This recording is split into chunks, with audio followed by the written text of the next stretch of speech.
Ce blé a reçu 700 litres hectares de thé de compost oxygéné pour augmenter sa vigueur, le protéger et stimuler la vie du sol. Aymeric Saboureau est l'un des rares agriculteurs à produire lui-même ses TCO à la fois en grande quantité et avec une grande rigueur méthodologique. Sa ferme est située à Latillé, à une trentaine de kilomètres de l'ouest de Poitiers. Cela fait seulement 3 ans qu'il a repris l'exploitation qui fait 60 hectares de limon battant à silex. Il a dû se contenter de cette surface pour débuter. Aussi travaille-t-il parallèlement au silo de la coopérative. Il pratique une agriculture sur sol vivant et n'a apporté aucune fumure de fond sur ses parcelles de blé. Donc l'implantation des blés, c'était derrière un sorgho grain récolté le 2 novembre et j'ai implanté les blés le 6 novembre. J'ai semé à peu près à 350 grammes mètre carré. J'ai fait un anti-graminé dans le mois de décembre à 0,55. Après j'ai fait un antidicote au mois de mars. J'ai mis 50 unités dans le mois de février. Après, j'ai passé 350 litres de TCO dans le début mars. Après, je suis repassé à 100 unités d'ammonitrate fin mars. Et juste derrière, j'ai fait un TCO à 350 litres hectares. Et voilà, c'est toutes les interventions que j'ai pu faire sur les blés. En fait, ammonitrate, c'est pour la simplicité, quoi.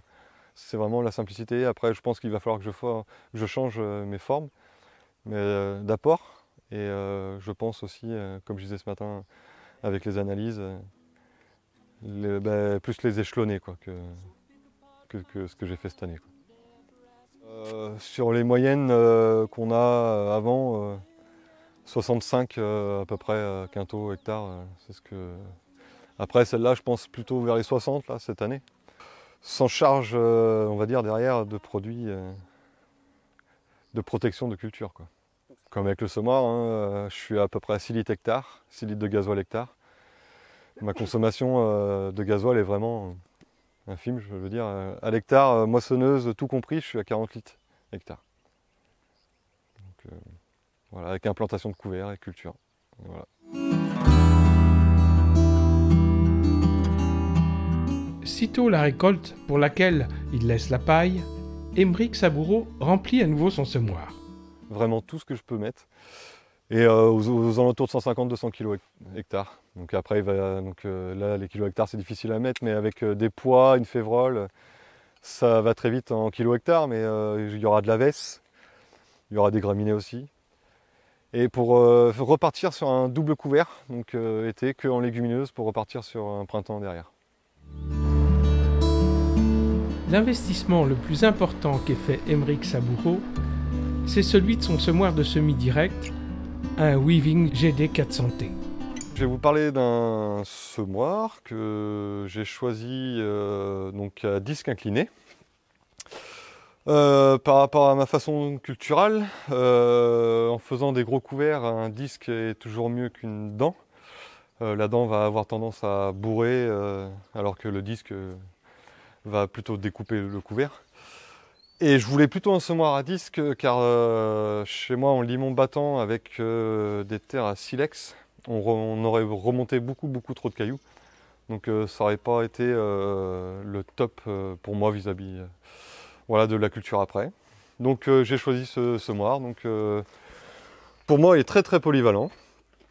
Il y a juste un truc que je regrette peut-être un peu, c'est le poids de l'ensemble du semoir qui est peut-être un peu lourd. Donc sur des semis d'automne assez tardifs, comme là cette année on a eu sur les blés où j'ai semé le 12 novembre, c'était très limite. Donc voilà, sinon après j'ai pu faire dans toutes les conditions avec ce semoir. Franchement ça a été royal. Maintenant c'est juste la prise en main qui a été un petit peu plus difficile, mais sinon tout était correct pour moi. Voilà, donc comme on peut voir là, les disques s'inclinent dans ce sens-là. Donc ça suit vraiment le relief du terrain. S'il y a un caillou, ça va aussi pouvoir éviter. Donc voilà. Il n'y a pas besoin de puissance pour mettre devant. Donc moi j'ai un 135 mais avec un 90-100 chevaux sur du plat, ça va très très bien. Il y a juste un truc, c'est pour avoir quand même une pompe hydraulique assez importante sur le tracteur. Car la turbine consomme quand même pas mal. Donc après sinon il y a un autre moyen, c'est de mettre une turbine à part et puis voilà, brancher sur la prise de force et tout va très bien. L'intérêt du disque incliné pour moi c'est pour les pailles. Donc après une récolte de blé par exemple, moi je moissonne assez haut pour prendre que les épis. Hein. C'est par rapport à la moisson, pour aller le plus vite possible, garder quand même une couverture de la terre pour éviter un assèchement. Donc en fait il me reste beaucoup de paille et en ayant le disque incliné ça évite d'avoir de la paille dans le fond du sillon. Donc voilà, même s'il y en a toujours un peu, mais c'est infime quoi. À l'achat, il y avait une seule trémie, donc la principale, la grosse, et moi j'ai rajouté 2 petites dessus. Voilà, ça me permet de semer par exemple une luzerne avec une grosse graine, si on veut faire que 2 graines. Voilà, qu'est-ce que... J'ai aussi incorporé de la veste et des micros aussi. J'ai mis des micros en bactéries, microstart, voilà.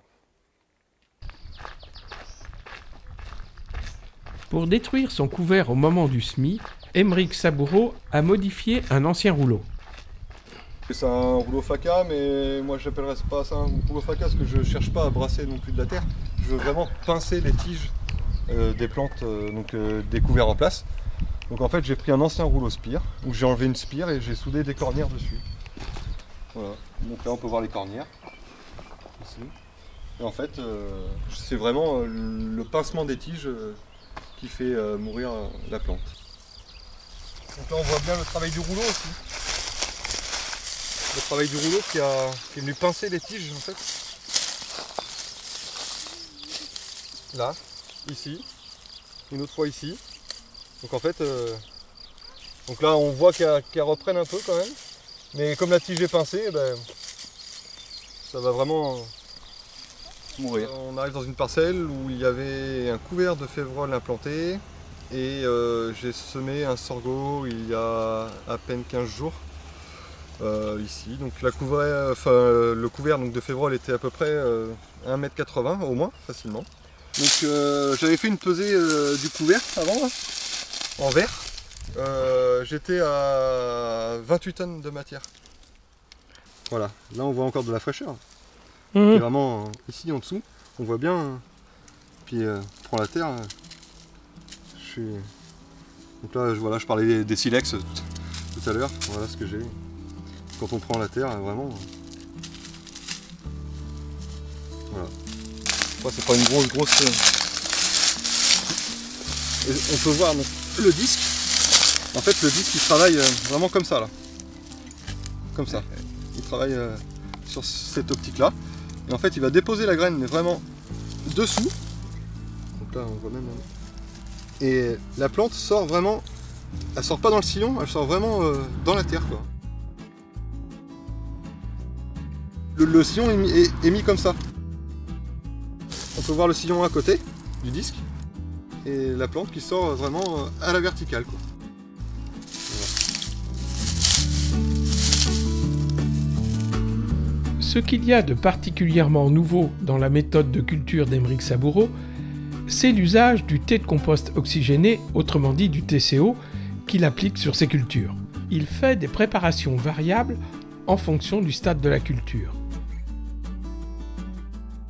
Nous le retrouvons devant son bioréacteur dans lequel il fabrique son TCO. Au tout départ, donc, par exemple on va prendre la culture d'un blé avec un couvert avant par exemple. Au tout départ je vais plus aller sur les bactéries pour pouvoir faire un biofilm sur la plante et l'aider à faire un biostimulant en fait au tout départ. Et après je vais plus aller sur les champignons. On peut passer une fois à l'automne quand il a 3 feuilles en fait. Voilà, quand il a 3 feuilles, on peut y passer. Donc ce qui serait bien, donc après il faut avoir des températures idéales pour le mettre, donc une dizaine de degrés, donc il ne faut pas trop être non plus tard dans l'automne, parce qu'on n'aura plus ces températures-là.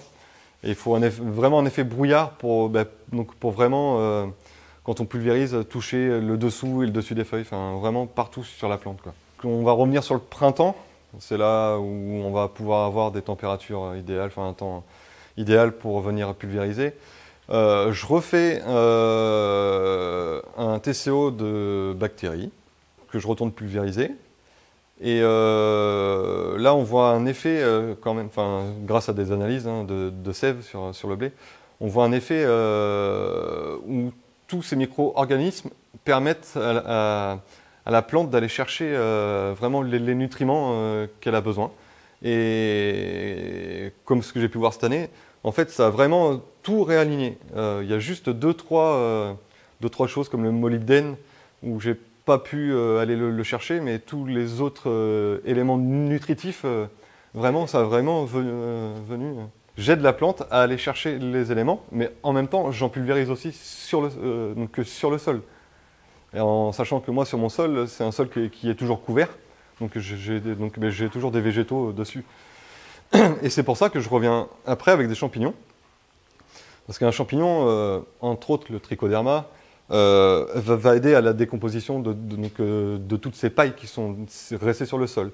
Et un champignon, il a besoin de chaleur pour pouvoir... Chaleur et ombre quand même. Enfin, faut quand même qu'il soit un peu à l'ombre. Enfin voilà, pour pas qu'il grille. Pour l'apporter sur mes pailles, sur mes pailles qui sont restées au sol, pour pouvoir aider à la dégradation des pailles. Et en même temps faire un réseau trophique qui va aider aussi toutes ces bactéries, tous ces éléments à venir créer une chaîne qui va venir sur les racines des plantes. L'année dernière, j'ai fait des bandes, donc des bandes témoins directement sur un blé, donc avec soit 0 passage, 1 passage, 3 passages et 4 passages, à 150-160 litres hectares. Je passais. Sur mes bandes 0, j'avais de la maladie, sur mes blés. Après, sur mes bandes 3 et 4, un effet visuel, franchement, c'était vert, alors que l'autre, c'était pas vert. Une plante en bonne santé. Quand j'ai fait mes analyses de sève, j'ai pu remarquer que toutes mes feuilles de blé étaient vraiment toutes en bonne santé, en bonne forme. Elles étaient toutes vertes, mais de la dernière à la première, quoi. Enfin, c'était vraiment impressionnant. Les maladies n'arrivent pas à venir au contact de la feuille, car on crée un biofilm sur les feuilles. Donc ce biofilm fait par ces bactéries permettent aux champignons de ne pas venir adhérer et se faire manger directement par les autres champignons qu'on met dedans en même temps, qui sont bénéfiques pour les plantes.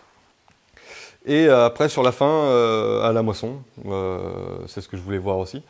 Alors, le rendement, ça a été difficile à estimer parce que je l'ai fait avec la moissonneuse, voilà. Mais à peu près, donc au minimum 200 kg hectare en plus. Mais ce que j'ai pu retrouver, c'est 1 point de protéines en plus quand même.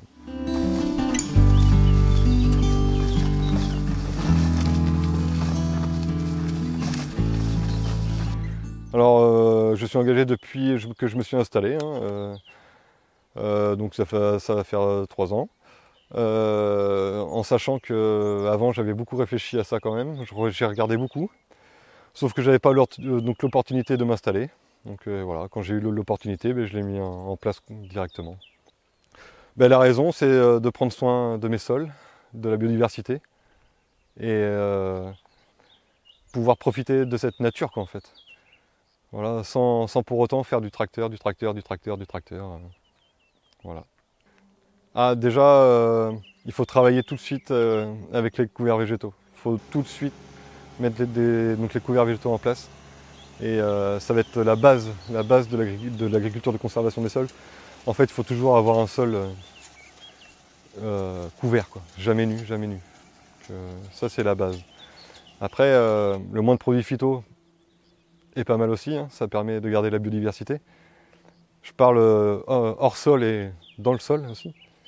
Parce que on n'a pas l'impression, mais les phytos tuent quand même des micro-organismes. Alors moins on en mettra, mieux on se portera. Quelquefois je me dis dans ma tête, comme j'ai que les désherbages, pourquoi pas passer en bio? Et puis comme je suis équipé d'un trieur, pourquoi pas trier? Ça me tourne beaucoup dans la tête. Ouais. Pour moi le bio, je pense qu'on est capable de le faire sans travailler le sol. Ou vraiment un minima, quoi. Juste en surface. Et c'est tout. Hein. Pour moi on n'a pas besoin de... Et je pense que les TCO vont bien nous aider par rapport à ça. Avec l'enrobage de semences où on va gagner en germination, en pouvoir de boost en fait sur les semences. Et voilà, après je pense que si on a compris tout ça, même si on doit un peu trier, moi je suis équipé d'un trieur donc ça va encore, je n'ai pas une grosse surface non plus, je pense que ça peut être faisable à mon échelle, quoi. Ouais, j'aimerais bien retrouver un petit peu plus de surface pour vivre de cette agriculture déjà, mais pas non plus à des échelles où je ne reverrai pas ma famille, quoi, par exemple. Donc voilà, je préfère aussi... je sais que ma femme me le répète un peu, mes enfants aussi. Je passe souvent du temps dans mes champs, de trop, vis-à-vis d'eux. Hein. Après, vis-à-vis de moi, maintenant, ça reste, c'est une passion. Donc voilà, quand on fait sa passion, on le vit, quoi, je veux dire. Donc voilà. Puis les TCO prennent beaucoup de temps, la mise en place. Voilà, quand j'ai commencé, ça m'a pris du temps quand même.